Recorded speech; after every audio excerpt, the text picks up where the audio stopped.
Hi, I'm Dr. Agne Straukiene, a neurologist specializing in multiple sclerosis.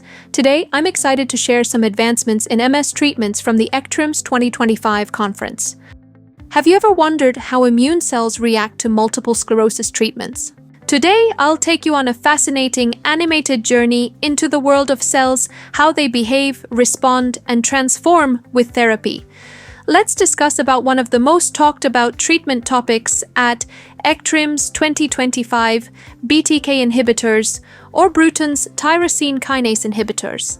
These are oral drugs that may change the future of MS care. So how they work in our bodies. They calm the immune system, especially overactive B cells that play a big role in MS. They reach into the brain and spinal cord, where they may help reduce chronic active inflammation, something older treatments can't always target. So, these drugs could work both in the bloodstream and inside the central nervous system, which is big news. At ECTRIMS 2025, several BTK inhibitors were discussed. Here are the main ones. 1. Tolebrutinib is one of the most advanced BTK inhibitors. What makes it special is that it crosses the blood-brain barrier very well, meaning it can act directly inside the central nervous system where inflammation and nerve damage occur. In clinical trials, tolebrutinib reduced new brain lesions and showed encouraging signs of slowing disability progression. It did face some safety concerns in the past due to liver changes, but trials have now resumed at lower, safer doses with improved monitoring. 2. Evobrutinib has shown sustained benefits over time, fewer relapses and fewer MRI lesions. It acts on both B cells and brain immune cells, known as microglia, which are thought to contribute to progression even when relapses stop. Most side effects were mild, like headache, diarrhea, and small changes in liver tests. 3. Orelabrutinib also penetrates the brain well and works selectively, meaning it targets only what it needs to. Early results showed fewer new inflammatory lesions, with generally good tolerance, some mild nausea, infections, or minor liver changes.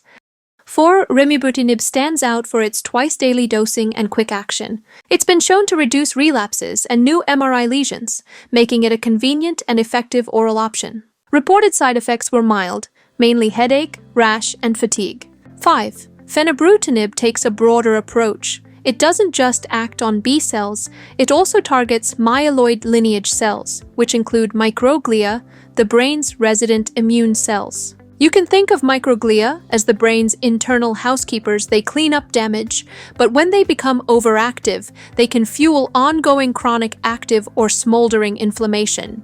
By calming these cells, fenebrutinib could help prevent silent progression in multiple sclerosis, not just relapses. This dual action on both B cells and microglia makes fenebrutinib one of the most promising BTK inhibitors being studied, especially for progressive MS.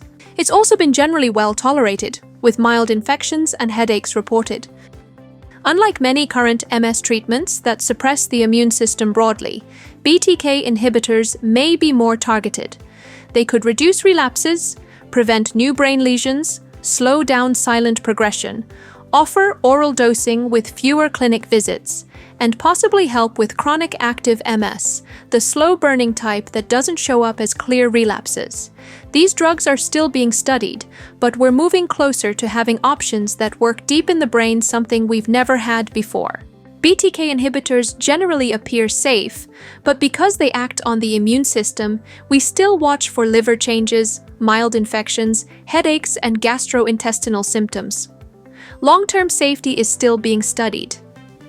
I would like to take your attention on Frexalimab, was another spotlight treatment at ECTRIMS 2025, offering a completely new way of calming down the immune system in multiple sclerosis. Unlike many treatments that work broadly, Frexalimab targets a specific molecule called CD40L, an essential signal that activates immune cells during inflammation.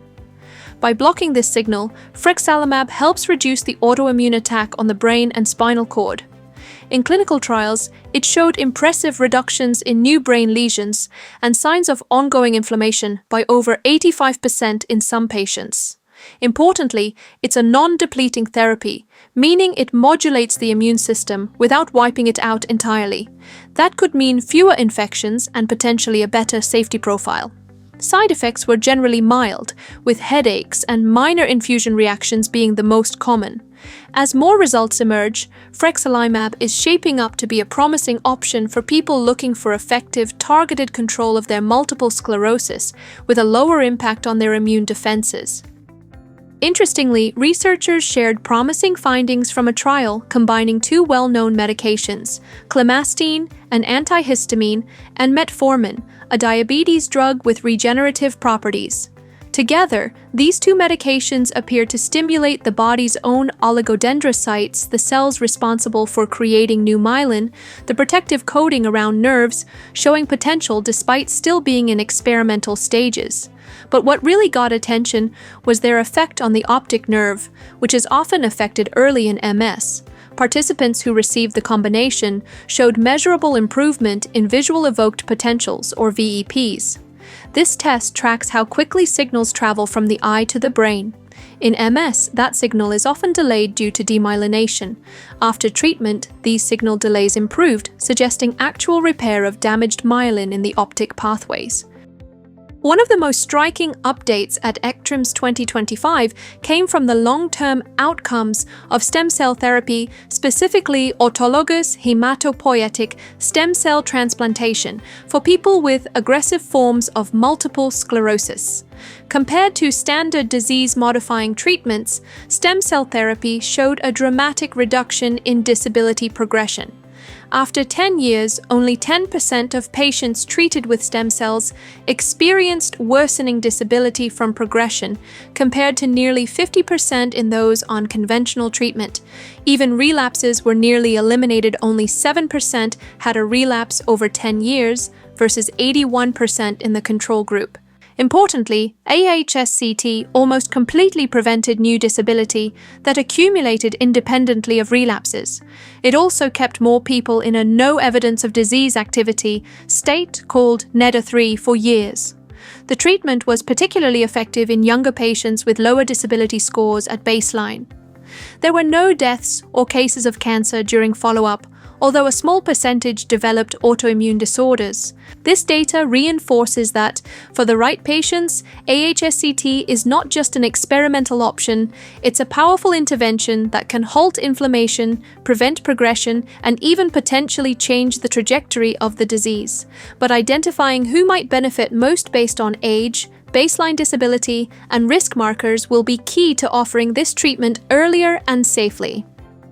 One of the most cutting-edge treatments discussed at ECTRIMS 2025 was CAR T-cell therapy, a breakthrough approach already making waves in cancer, now being explored in multiple sclerosis.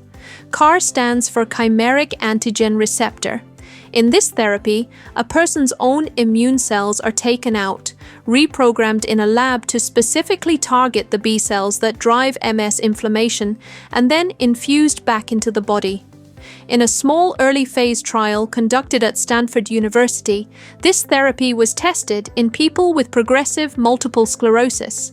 It involves modifying a patient's own immune cells to eliminate B cells that are believed to drive disease progression. The results were encouraging. The treatment was well tolerated, with only one case of mild cytokine release syndrome and one case of temporary neurological side effects. Both were transient. By 1 month after infusion, B cells in the blood were completely depleted. By 6 months, the immune system began to reconstitute, and over 90% of the B cells that returned were of a naive type, not memory cells that tend to cause inflammation in multiple sclerosis. These advancements signify a profound shift towards more effective long-term MS management. I hope you enjoyed this imaginary world of immune cells and new advanced treatments in MS. Stay informed and share this vital information with others who could benefit. As you can see, there is hope for better tomorrow, and don't forget to always be well.